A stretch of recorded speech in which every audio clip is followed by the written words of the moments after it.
Affordability, they go.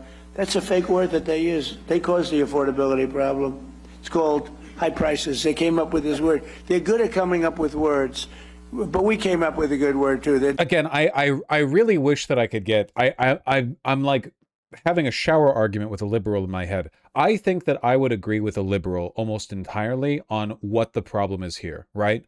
But what I would like to have a conversation on is the solution.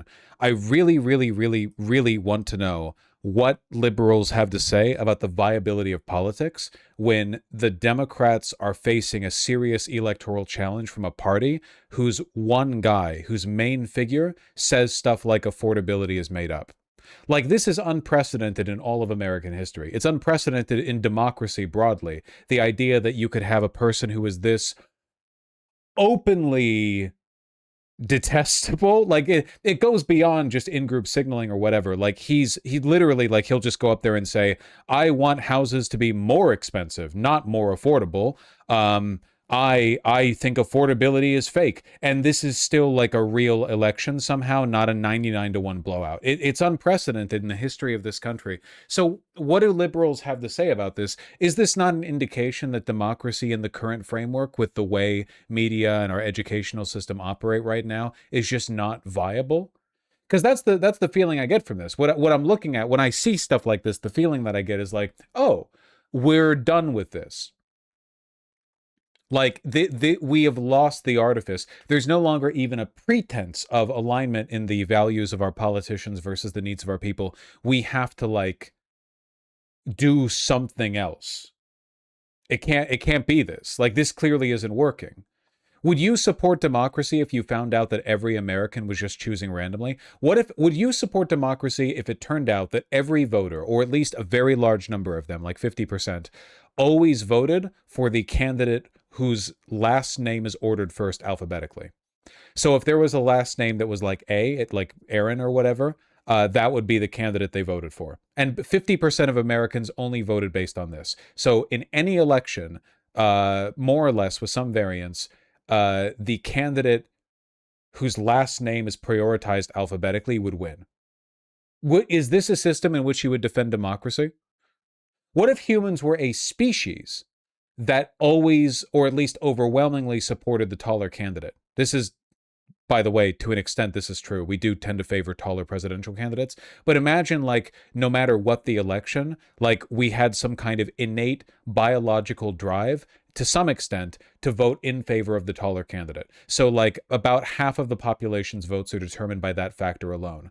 Would this not suggest on some level that, at least given those conditions, democracy isn't really a viable way of doing things? Because the incentive structure here would just drive everyone to pitch the tallest candidate possible. It doesn't matter how good or bad their positions were. If you pitched like a basketball player or whatever, like, okay, they're going to win because 50% of the population is going to vote for them no matter what, and everyone else is going to be split between policy votes. So I don't know, like, this is the question I'm having. I think democracy can work with a well-informed populace. This is what the founding fathers believed as well. This is what the initial, like, Enlightenment era advocates for public education believed in. And for democracy, like, you don't want people voting when they don't know anything about anything. This was the argument that the founding fathers made for land owning people being the only ones who can vote. The idea being that this was like a general metric you could use to determine education. And while I disagree with that policy, it is undeniably true that, at least in those days, owning land had some kind of correlation to your education. A lot of people who didn't own land were like, I mean, obviously there were slaves, but there were also indentured servants or like farmhands, and a lot of these people were barely literate. So there was a correlation between land ownership and education. That was their motivation. They were trying to make a preference. They were trying to express a preference for education here. Also, it was very classist, but, like, you understand what I'm talking about. In a way, having a bias for education is classist, obviously. Social and economic class correspond with education to a large extent. Whatever, you get my point. This is what I want to talk about. Like if I was to have a hypothetical conversation with liberals, this would be what I would want to talk about. It wouldn't be some dumbass bullshit like, I don't know, is Schumer better than Thune? Or is Gavin Newsom better than Trump? What a boring conversation. Like, yes, obviously, but that's not what we're fucking talking about. Like, I'm not, my concern here is not like, which is the least stinky turd or whatever. Like, is this a good system? Democrats, dumb. You take the B out. Most people don't know that dumb has a B, okay? But the U replaces the E, and you have a Democrat, and I just don't understand, because their policy is so dumb, what they've done to this country and what they will do to the country. If we don't win the midterms or win the election, everything that I'm talking about, you can just write it off, because it'll revert back to open borders. It'll revert back to ridiculous high interest rates. We inherit. Phenomenal. The most powerful person on earth. I said, what's better, electric catapult or steam? He's been there for 25 years. He said, steam is better, sir. We can fix it with a hammer and a blowtorch. When the electric goes bad, I have to send to MIT to get geniuses over here. I said, steam is better. Yes, sir, it's better. So why did they do electric? Because you can have the catapult go like this, but you can't put planes on it, sir. It takes you 39 seconds. By the time the 39 seconds is up, you have a full head of steam. What is he talking about? I don't know. And I love breathing that steam, sir. That's the I don't know. cleanest air you've ever seen. But I said, so you're saying we spend billions of dollars. Vosh, I want to prioritize educated voters for democracy to function. Also, Vosh, I don't like vanguardism. So this is actually exactly my point. The problem is that the vanguard party in the Soviet Union ended up being a separate political class with a distinct set of in-group interests. In the real world, like in America today, the interests, the biases, and the material requirements or needs of educated people are the same as non-educated people. It's true.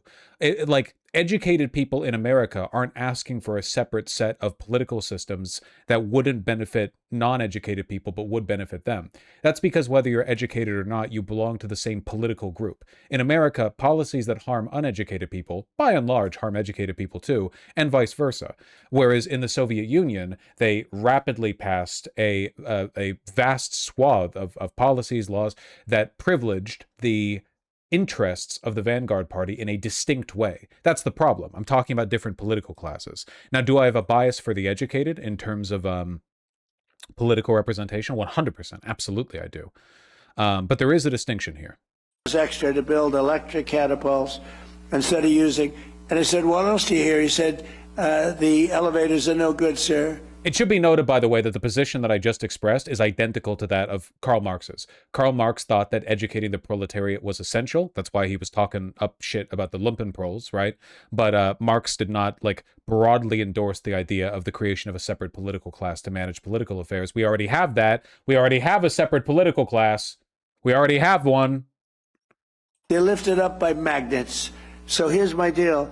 I said, when Caterpillar tractor, and I watch more tractors than any human being on earth, rip rock, right through rock.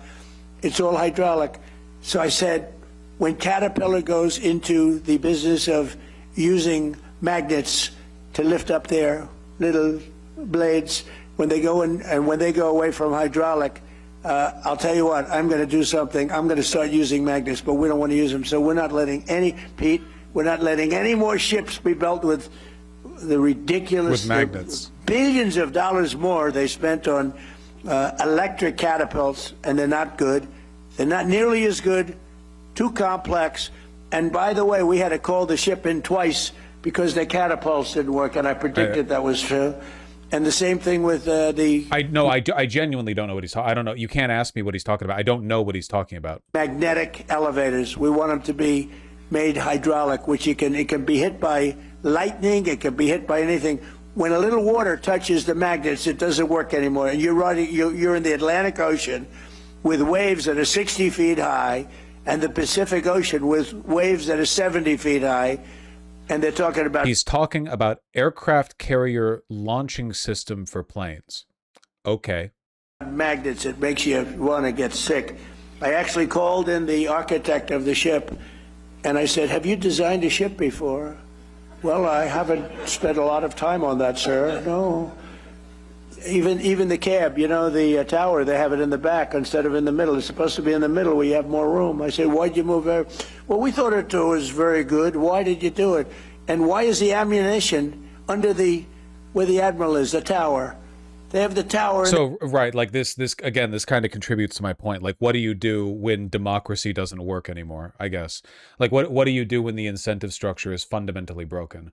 Like, I don't support democracy for its own sake. I support democracy because of its outcomes. I like self-determination as a principle, but obviously if like I don't support the self-determination of 6-year-olds because then they're like, I want the candy, and then they fucking explode or whatever. They do Willy Wonka shit. They fall in the damn chocolate river. You know, like obviously I want self-determination with good outcomes. If 6-year-olds could engage in the self-determination of what to eat and like it got good outcomes, then that would be a different matter entirely. If you said go eat what you want and the 6-year-old got like broccoli and a diverse, you know, like a wide range of healthy foods with the vitamins and minerals and stuff, that'd be a different deal. I guess what I'm saying is like right now I feel like the American electorate is mentally 6 years old, and we keep falling in the damn chocolate river, and we die because he like died or whatever. I don't know. Well said. Thanks.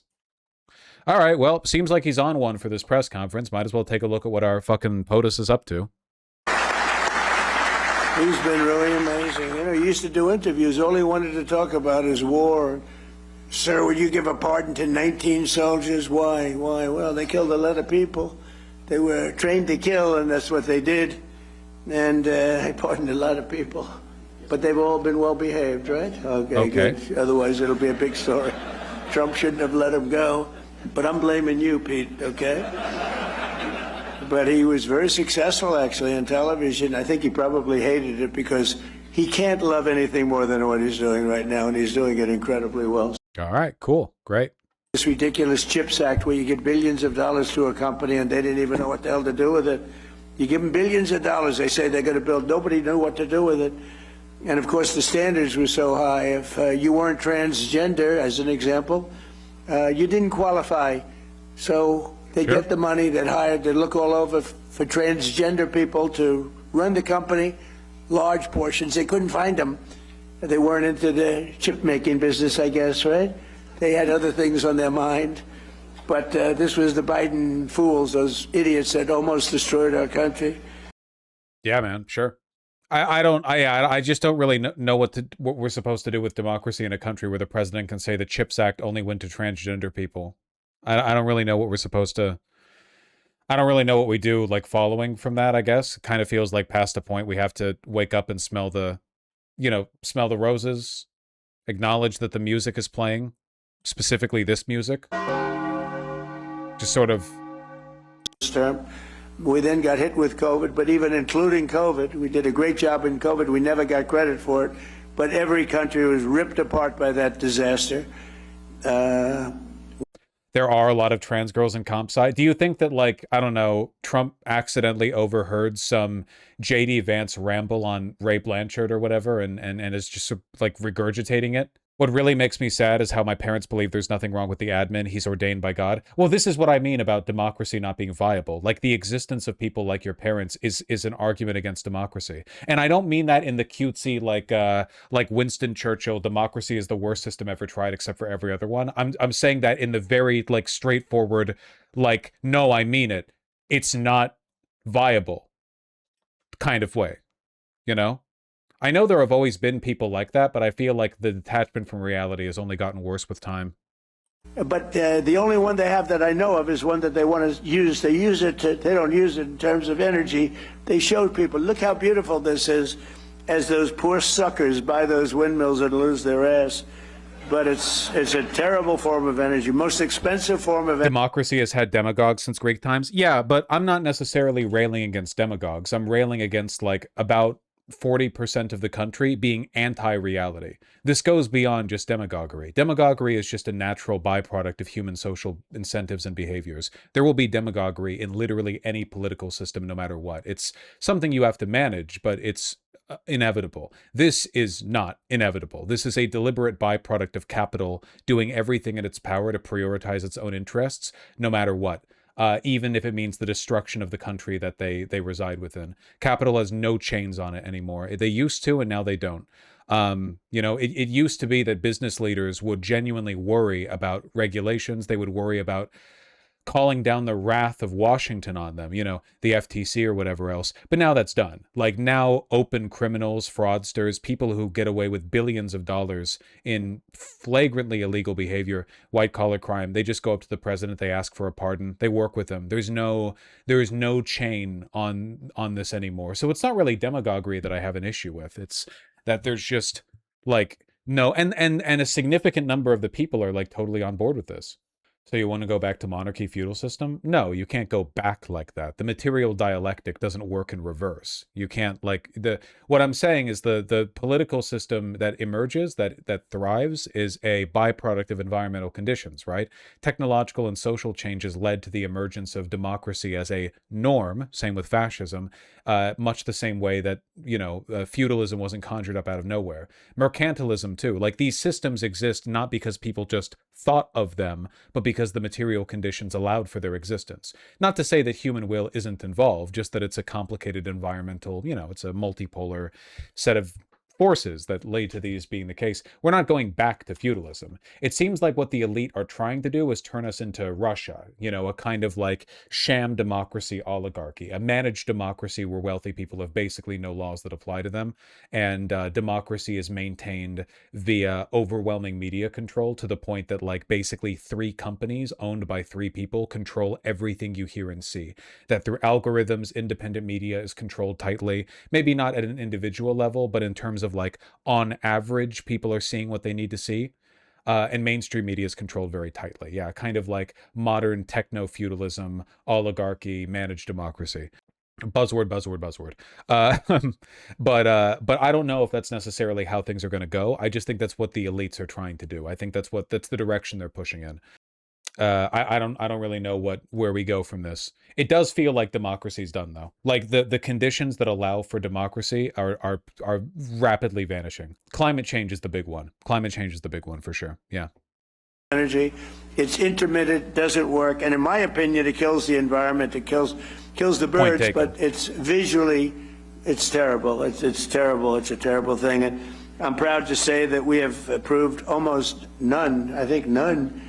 But we are, everybody's under an order. No wind, we don't want the windmills. We don't want them. And let somebody else use them. But everybody using them is in very big trouble. So do you think there should be some unelected board of experts that decree our lives to us? No, I don't think I said that.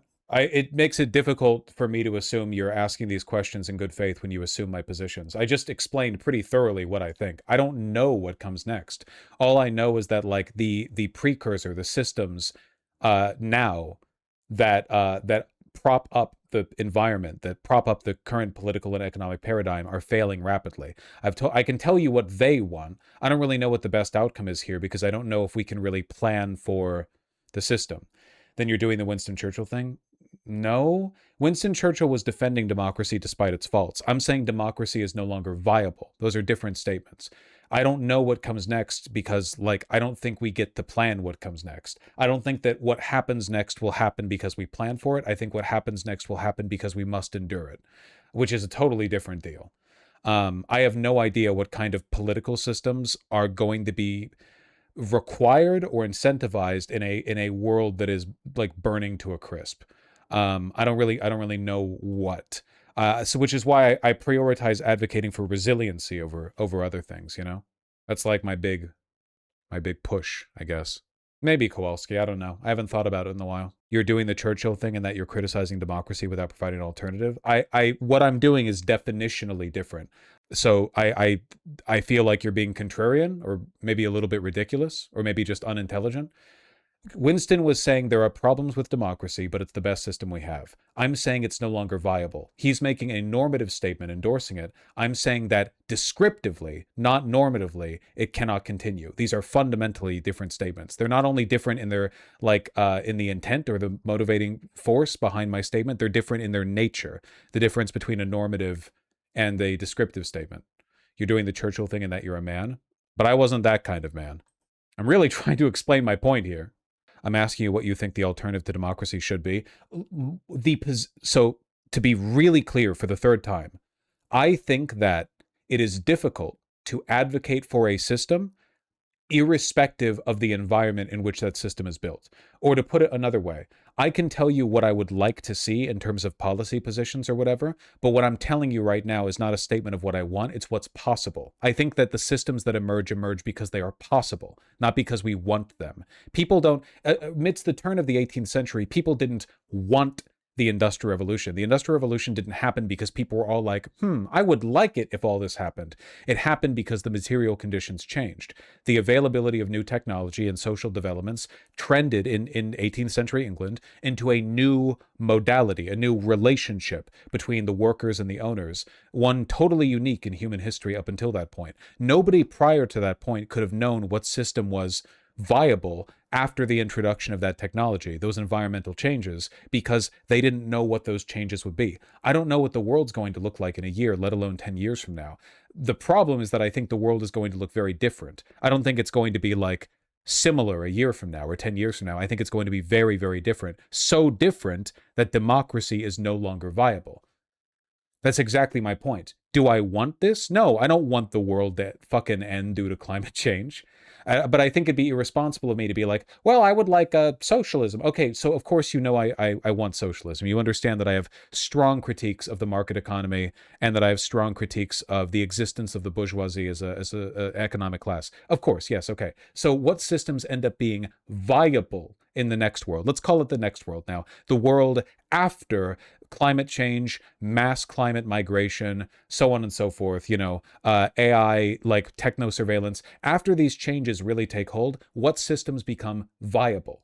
As a byproduct of the technology, the environment, and the social relations, what becomes viable? Well, I don't really know. I can tell you what I'd like to see. Of course, I'd love peace on earth. I'd love socialism. I'd love democracy, a workers' democracy for all. Are we going to get that? No, I don't think so. So I'm limited now to advocating primarily for resilience, right? I think that things are going to be quite bad for quite a while. I think that life is still worth living, but I do think things are going to be quite bad. And I think the best thing that we can do is to prepare and to advocate for positions and policies that best position us for political power in the future. That is to say, whatever the next system is going to be, whatever happens in the future, I want good people making that decision. I want people like, Mamdani, not people like Schumer, or certainly not people like Trump. I think that if people like Trump, or to a lesser extent, people like Schumer, Gavin Newsom,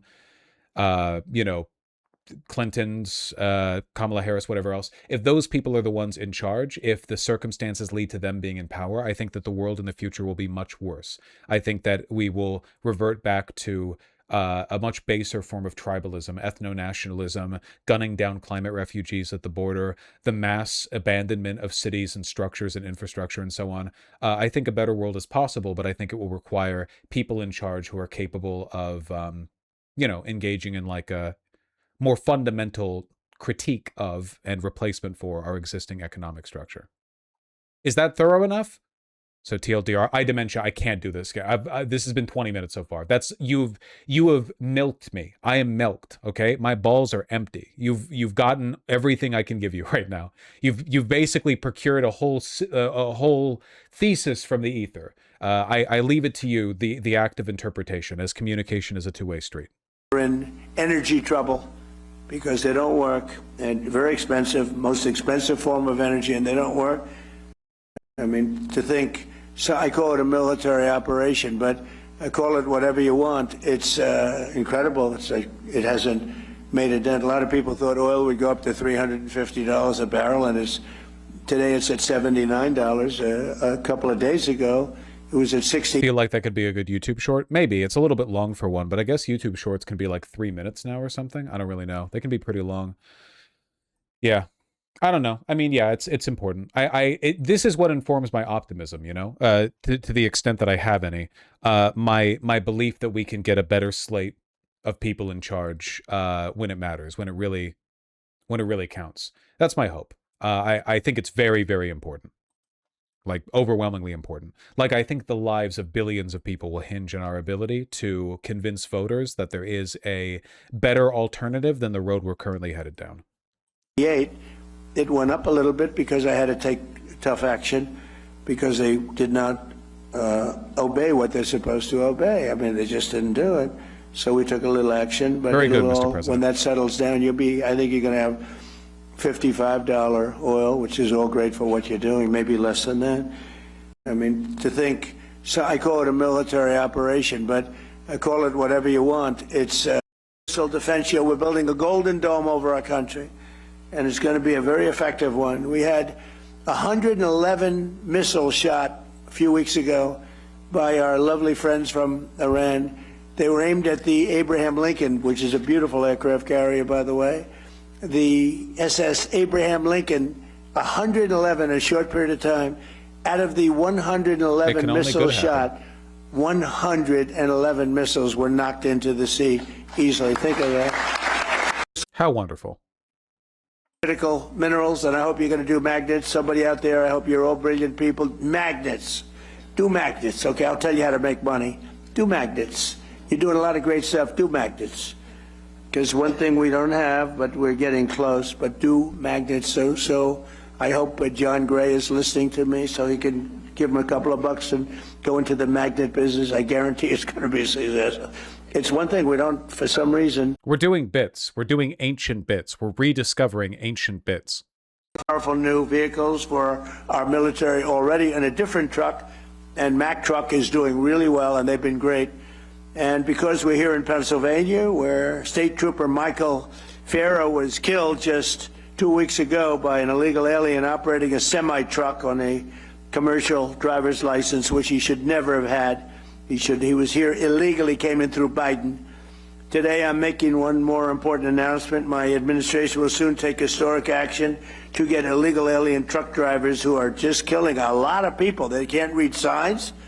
Many of them are on drugs or alcohol, and they shouldn't be driving these things, and they came in totally illegally, and we don't want them, but they are driving all over American roadways, and we're going to replace them with proud American veterans who are going to take our veterans, who are going to make them, we're going to teach them a lot about driving trucks, and in many cases they know. We're going to say any American who's driven a heavy truck for our military will automatically be eligible for a commercial driver's license. I feel like what you're saying is democracy will collapse, and it's our job to remind people how good and functional it can be. I think that we need to keep people hopeful about the potential for civic involvement. Yeah, I think that people need to believe that there's a point in participating, because the more docile and apathetic people are, the easier they are to control.